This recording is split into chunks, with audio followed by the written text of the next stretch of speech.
If you've ever felt torn between who the world says you're supposed to be and who you know you're capable of becoming, this episode is for you. Today's guest moved to the US at 19 with no English, built a career in architecture, raised 2 kids, and launched a design build company that was recently recognized as best in Denver. You'll walk away with a new way to think about identity, leadership, and building a life on your own terms. Let's get into it. Welcome to the No Limits Leadership Podcast. We discuss ancient wisdom, real-world experiences, and the latest concepts on mastering leadership of self and others. If you're committed to maximizing your life and your impact on the world, you're home. Welcome to the No Limit Leadership Podcast. I am your host, Sean Patton, and I'm very excited to have Danilda Polanco. She's an architect, developer, and founder of Dope Architecture, a residential design and build firm in Denver. She was born and raised in the Dominican Republic. She moved to the United States at 19, learned English from scratch, earned her master's degree from Pratt, built a career in New York's architectural world, and eventually launched her own thriving design build company. She spent nearly 2 decades in the industry and has become a powerful example of what's possible for women in construction and leadership. She's built crews, led complex projects, navigated motherhood and entrepreneurship at the same time, and now she's on a mission to open more doors for women who want to lead in the trades, not just sit on the sidelines. I'm excited for this because, as you're about to find out, Danilda is bold, resilient, and powerful, and people need to hear from her. So, Danilda, thanks for being here today. Thank you so much, Sean. That was such a beautiful introduction. Wow. I'm like, you made me sound like Superwoman there. You are. I'm just representing reality here. Thank you so much for having me. It is a total pleasure and honor to be on this podcast. And I just want to take the time to congratulate you on your 100 episode milestone. It was a really good episode and I truly enjoyed it. Congrats. Thank you so much. Well, thanks for the shout out. So yeah, definitely go back and check. If you're listening to that now and you missed it, go back and check that out. And also, feel free to, cut out that intro and just like add it to your alarm clock when you get up in the morning. You could just be me introducing you into the world as you walk into meetings and stuff. I mean, feel free,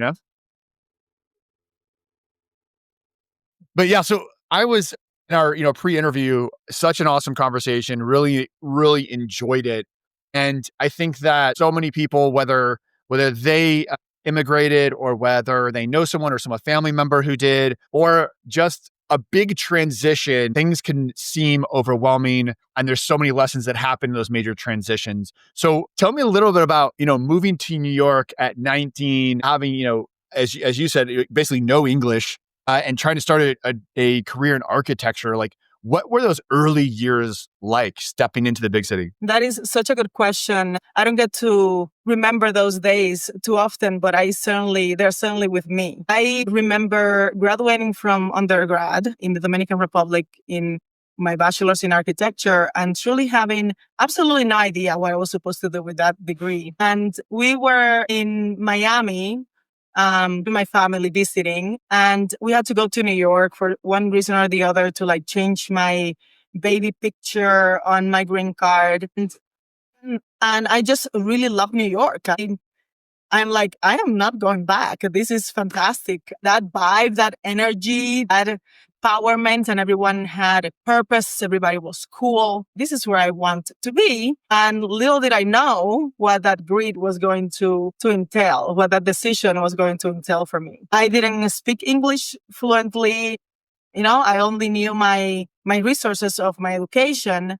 And I just started getting very clear. I was like, I have to learn English. This is my first thing of action. It doesn't matter how educated I am. If I don't speak English, I am not going to move where I need to go. So I dropped everything. I was like a cashier at a Garden of Eden. And I told them, sorry, my grandmother is dying in the ER. I have to go visit her because I didn't know if I needed to come back. So I just made a lie.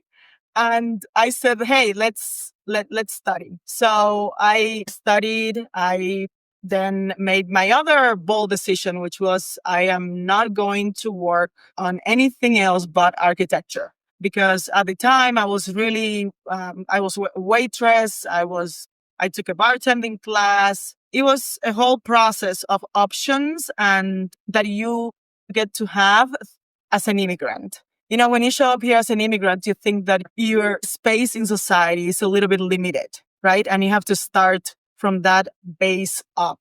And that base up is just pure labor. And that I was like, you know what? No, forget it. I am more educated than the people that are managing me. And that was really what gave me the motivation to start in architecture. In that time, the economy was good. It was 2005.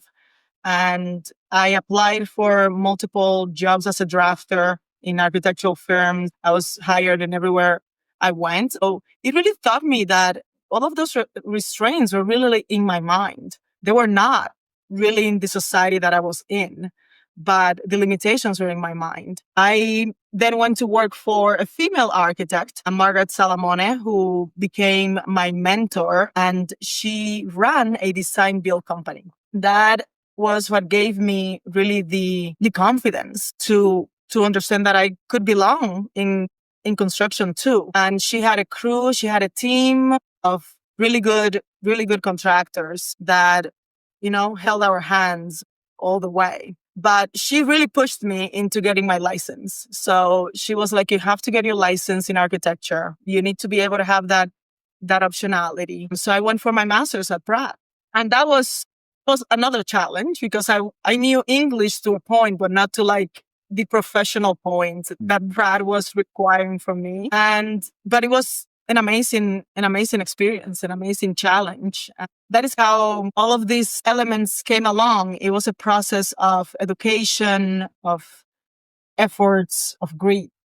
Yeah, I mean, and I want to call out, like, I think one of the biggest revelations that, to your point, you're seeing it, you saw it in this case through sort of that immigrant lens of what the path is, right? Like, if you're an immigrant, like, here's the story that I've been told, here's the story I'm telling myself on what it takes or what it looks like to be an immigrant here.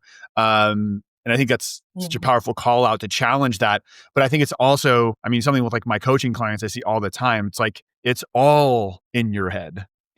The way you see the world is not the objective world. It's you're seeing the world based on the beliefs and stories that you have in your head. And so many people, I think, and probably listeners on this call, I mean, we all do. We're all human at some point, fall victim to those stories, fall victims to the societal expectations. This is just the way it's supposed to be. This is what that idea of like supposed to be. Who am I supposed to be? What's the right thing to do? Like all these things that get in our way of asking, what do I want? And what I hear you said is you got really clear on like, none of that matters. What I want is this. And now I'm going to change the story in my head to align with what I want to create. That is exactly it. It really takes sometimes just to take that determination and that focus in that there is much more than what you have been told. And, that was just kind of what I saw, like truly in the news or just watching soap operas as you grow up. It was not something that it was given to me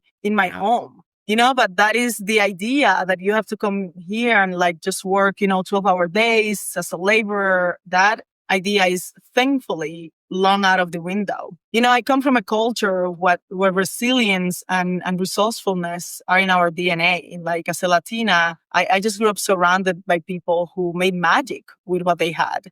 And I really think that was what has shaped my approach to architecture. The belief that beauty and function don't require permission. They just require vision. And architecture was my first love, but construction is where I found my power. I didn't really just wanted to design the dream. I wanted to build it. I wanted to touch it. I wanted to manage it, and I wanted to protect it. And that is how Dope Architecture was born. It was from my desire to control the entire experience for my clients. What was that transition like to take a step back of like, have this great mentor, which, let's pull out another great lesson here, search out and find great mentors in whatever thing you're trying to do, especially when you're new, but really throughout life. You found it sounds like a great one. And I think, would you say that the mentor, the fact that she was a female and a strong female leader, was that impactful in a particular way for you? Was that important? It was definitely important because it was all I knew. So I worked for her she was one of the first people that I worked with part-time. Then I went to work with other firms full time. And when I was doing my master's, I just decided to just work with her because she was who gave me the flexibility. I graduated from Pratt. Then I started working full time with her for 15 years. So all I knew was that a woman could lead and a woman could lead the team. I didn't know any different. And that was actually, I think, something that really made a difference for me because she was just empowered in that sense. But at the same time, she ran things a little differently than me. She was much more head to head with the guys. And I was the one that had to come in and like manage that path for her in making the piece. But kind of that good cop, bad cop thing. Slowly and surely, and as I got more confident in the work, as I got more experience with what we were doing, she was also letting me run with it much more. So it came to a point, like the last 5 years before I decided to open Dope Architecture, that I was just basically running her business. I was doing the contracts, I was managing the guys, I was selecting the material. I was just doing basically what I did. So having kids within that process and decided to move to Colorado, where my husband is from, it was what kind of, I felt it was the next step. I moved to Colorado in 2018. My kids were very young. I had a 2-year-old and a 6-month baby. And I went for what was a cure. I started working for her remotely. I said, this is the time for my family. I need to focus on this moment and give it to my kids, my time, my energy. I knew that it was not something I wanted to do in the long run to be a stay-at-home mom, but I knew that my family needed me at that time. So it came with this project that it was a really big home renovation that we are referred to by one of our clients in New York. And I hired a general contractor who ended up leaving the project midway and me having to finish it up. And I remember that I didn't offer to be the general contractor because of fear, because I didn't feel like I had the crew. I didn't feel like I knew the city well enough, and I didn't offer. And guess what?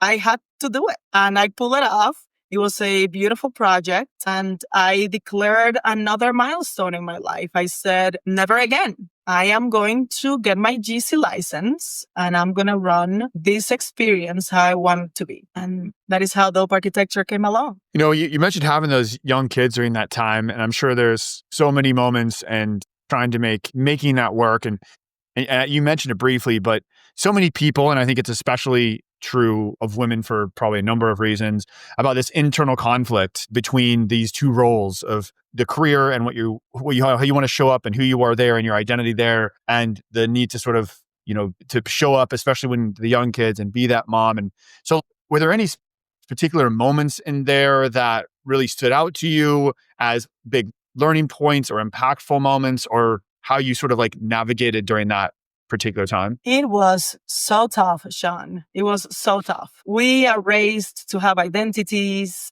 as career woman, as entrepreneur, as sexy beings, as anything you might want to think, that female empowerment gives you and that you have been raised to believe. When you're faced with just being at home, seeing children, focusing just on like matching socks and preparing food, you have a lot of time to think and get in your head about what is it that who are you? Who are you? If now that having it stripped out of all these labels, who are you?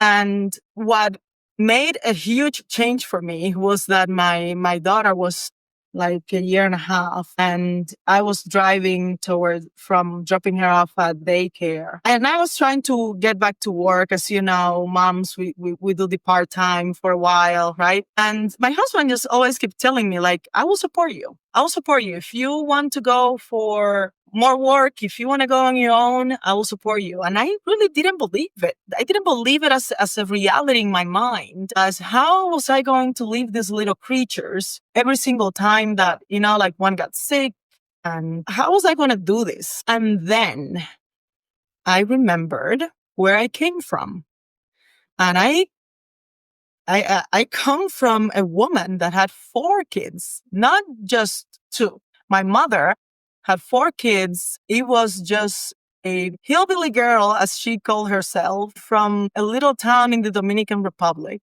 She grinded and made it herself an OBGYN, probably one of the first female OBGYNs in my town. And all along, with having no male support, just a single mother with 4 young kids. And that moment, I thought, is it going to end with me? Is it really her efforts of showing my daughter, of showing other women, because my mother was always empowering women to study. That was her legacy: study, study, study. Is it going to really end with me just being at home and not going for my dreams and not giving myself a chance? I cannot tell my daughter tomorrow, I didn't do what I wanted to do because, going to your play dates was more important to me. At the end of the day, it was not what it was important to me. She was going to have her life, and supporting her from side by side, it was important. But I no longer chase balance. I am designing my life the same way I design my buildings. It's with intentionality. Some seasons is more mom, some seasons is more CEO at Dope, but I don't feel guilty about that anymore. I just stay aligned with my priorities, and I communicate openly with my family and my team what I need. So you have to give yourself permission to be human and not a superhuman. That was how everything started. Such powerful words there on like coming back to intentionality and then giving yourself permission to be human, not superhuman, because I think it's very easy again for, even I'm trying to navigate this as a new dad, because I grew up with a single mom. And so, my mom, no financial help, any help from my father, a biological father, raised me. She was a college dropout at the time, went back to school, raised me, worked full time, put herself through undergrad and grad school to work with special needs kids. Yeah. And I often reflect back on that as well I tell people, with an example like that, how can I settle for less than I'm capable of? And that's a lesson that I resonate really with you. And again, I know it's so much different, but even as a new father, trying to navigate like what I want that to be. One, because I didn't have an example. Like some people have dads where they're like, you and I didn't have dad. Like we have dads and we're like, well, I definitely don't want to do that. You're like, you got a bad example. You're like, well, I know what not to do. And some people are like, no, that was awesome. I like that part of it, of my dad. And so I want to emulate that. I don't have any of that. And, with technology and with my career, I can kind of make whatever I want as well. And so, yeah, it's this really interesting space. It's like, it would almost be easier. Like if I worked a 12-hour shift, 4 days a week job, or if I had a 9 to 5 and someone else was telling me this is when you're going to work and this is when then I could be a dad. But it's like, I can go be a dad. I can walk downstairs and be a dad right now, or I can stay here and work. So it's as an entrepreneur, it almost pulls at you more because it is up to you. And so it requires, to your point, so much more intentionality and balance. I'm wondering when as you do that and you talk with your family and you try to balance those things, how do you know, like maybe what are your like leading indicators of your like something's not aligned? Like where my priorities need to be, where the season needs to be versus where it is not quite right.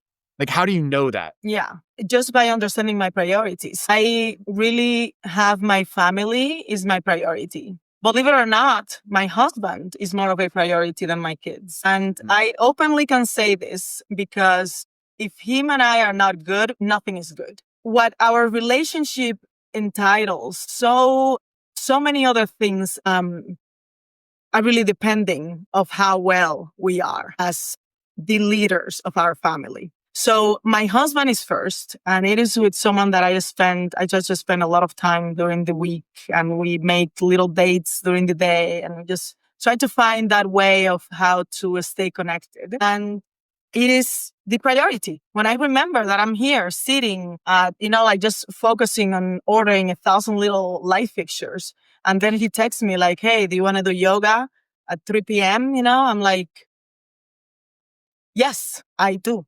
Because that is really my priority. What I'm going to remember tomorrow is all of this is for us. All of this is for the best of my family. So we have to be careful because early on, I I was doing the right thing. I thought I was really making the priority, but no, I wasn't. I was just working all the time and just, hustling here with my phone when I will pick up the kids, when I was at a show with them.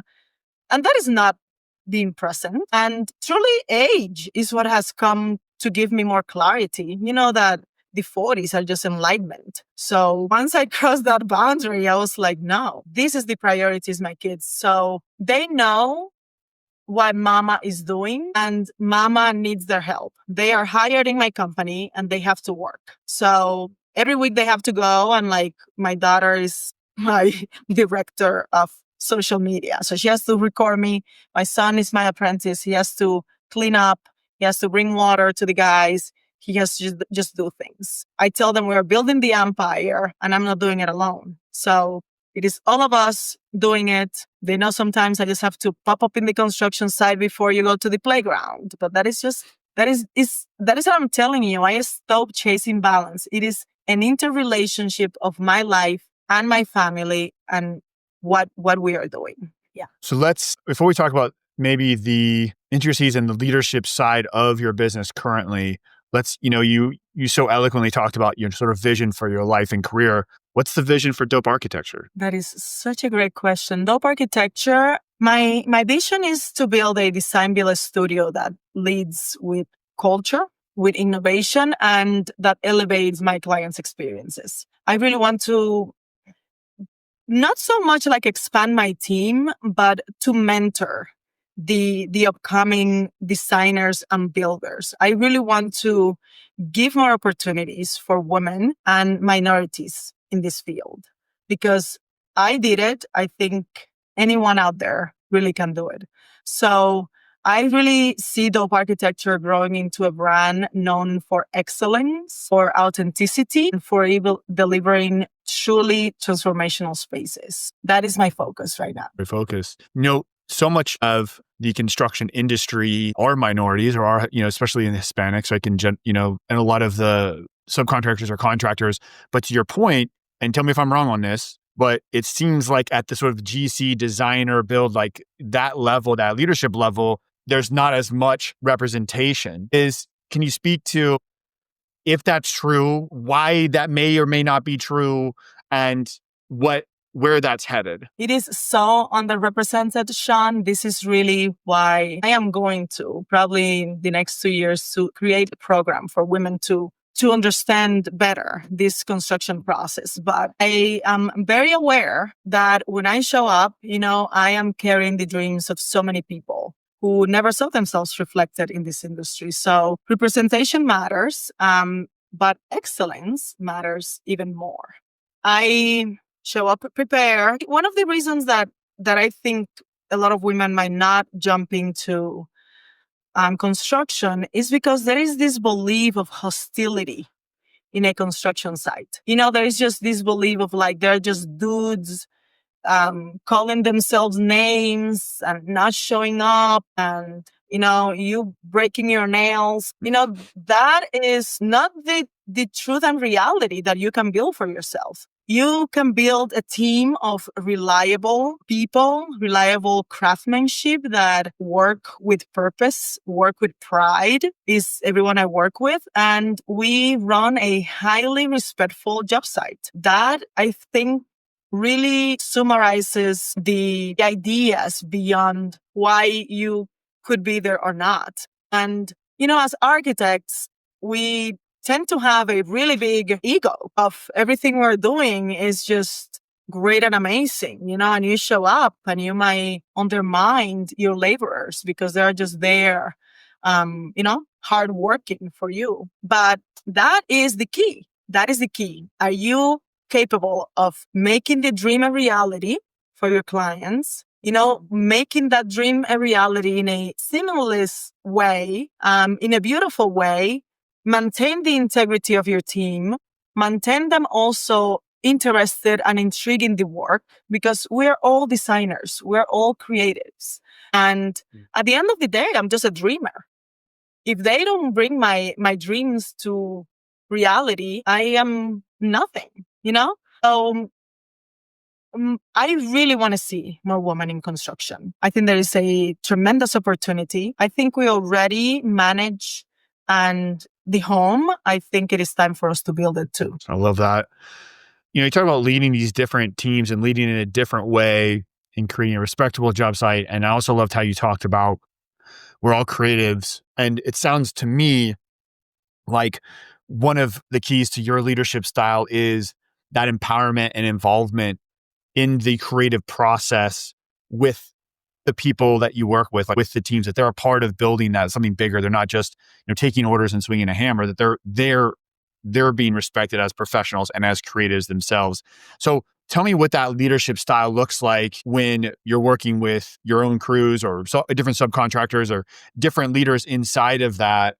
What sort of leadership approaches and how do you get that sort of buy-in and get a level of professionalism and performance that not everybody else does? I think I lead with clarity, with confidence, and with compassion. I don't think, I need to raise my voice to command the room. I show up very prepared, knowledgeable, and committed to my work. And I really hope that over time, I have shown people that expertise doesn't look like one single thing. So I really value the respectful partnerships.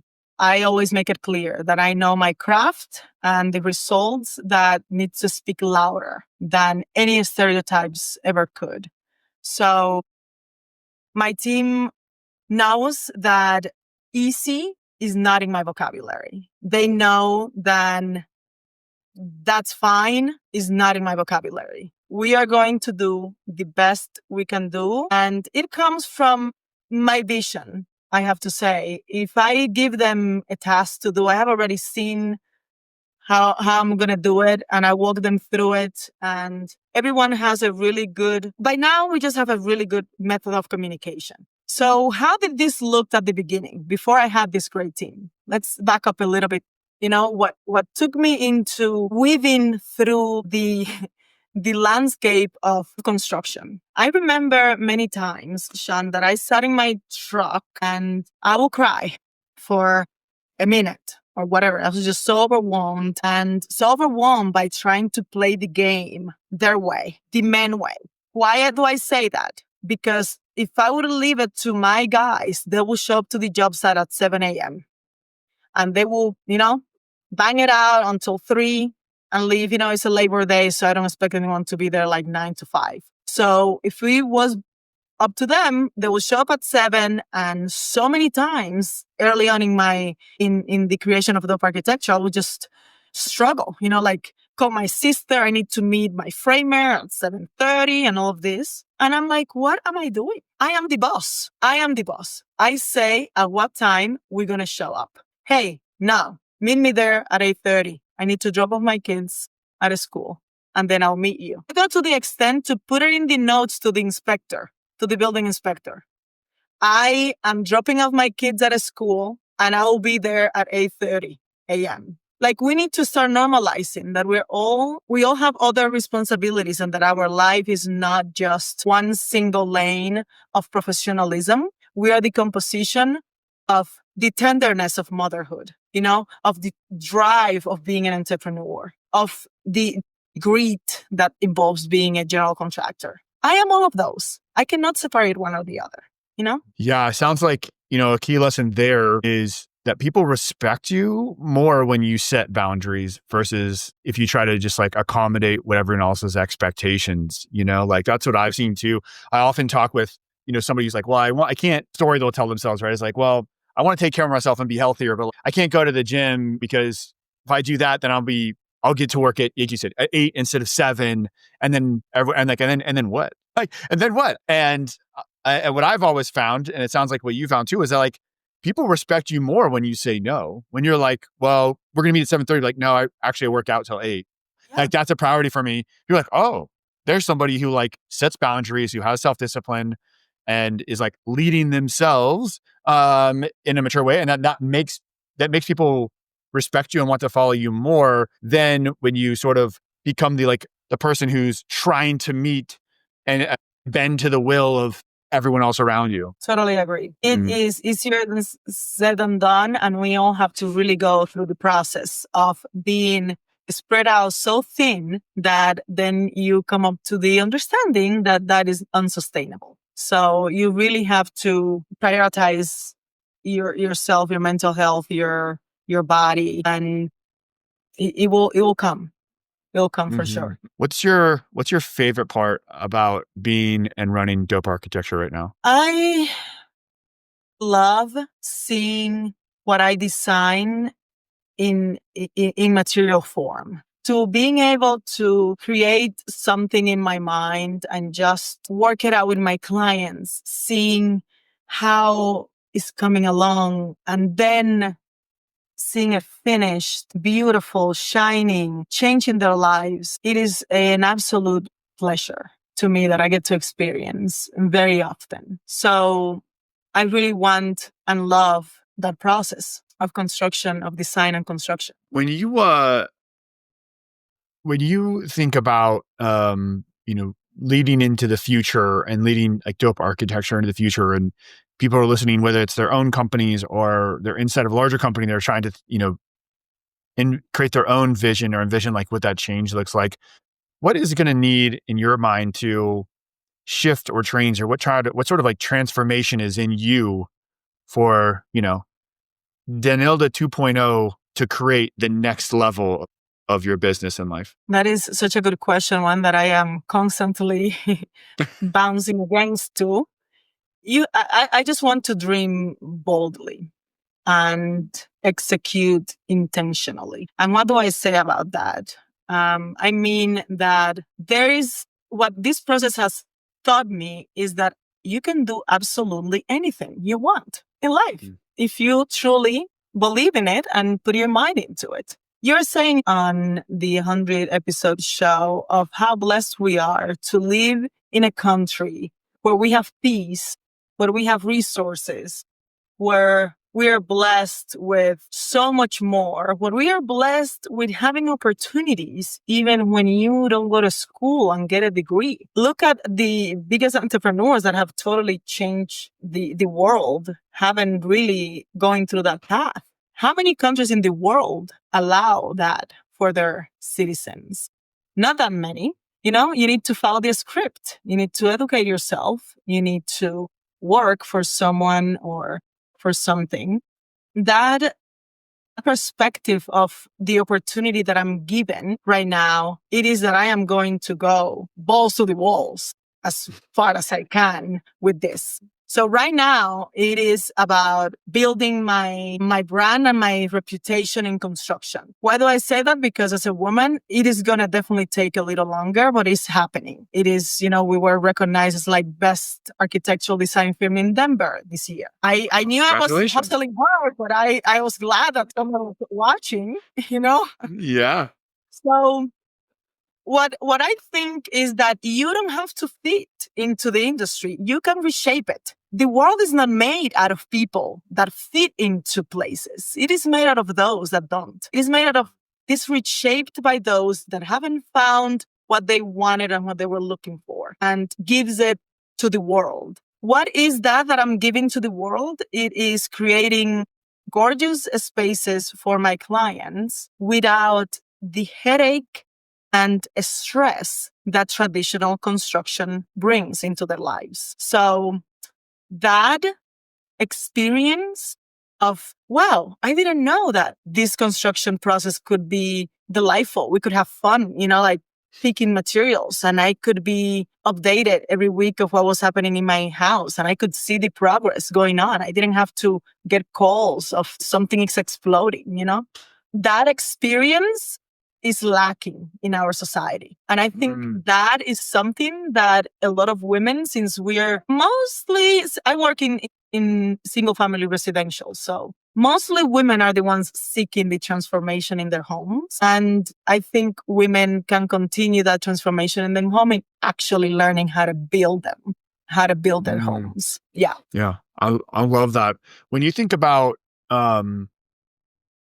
the process, that big, bold vision, and the term that comes to mind is scaling. So like, as you go to scale, what does that look like? Are there certain challenges or new things in your business or new roles you're going to have to assume in the future in order to grow the business as big as you want to make it versus the current role you have now? Well, Sean, I am starting to understand what that growth means. And even if I want to grow in the directions that sometimes the business is pushing you towards, I often think, there's always this idea of like, you have the business, it has to grow, you need to have more people, you need to delegate, you need to do all of these things. And then I think, was Michelangelo delegating someone else to paint their masterpieces? Was any, amazing creation really delegated and having the apprentices?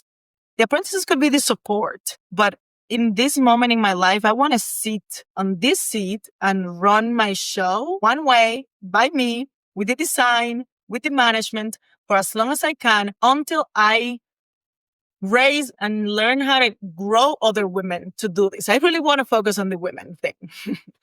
Yeah.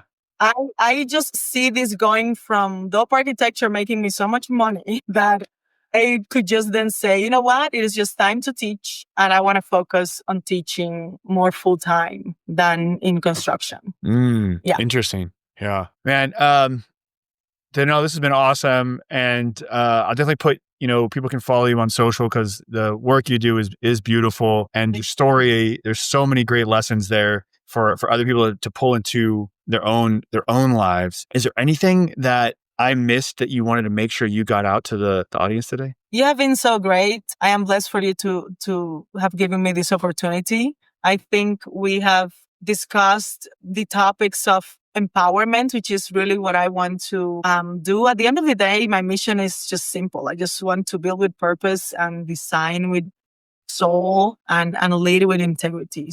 I just want every woman, every Latina, every immigrant, and every dreamer who listens today to know that you don't need permission to create something extraordinary. You just need to believe deeply. You need to work intentionally, and you need to trust that your vision is worth building. And I'm just proud of the journey, and even more proud and excited of what the legacy is still being shaped in my life. Thank you. Thank you for having me. And that's a mic drop moment. Danilda, thank you so much for being on today. This is fantastic. You have been awesome. I appreciate it. Thanks for being a part of the No Limit Leadership family. This isn't just a podcast. We're building a movement of no limit leaders driven to unlock our greatness and lead the world forward. If this made you think or gave you something useful, please, right now, go hit follow and then share it with one leader you believe in. Challenge limits, develop leaders, fuel greatness.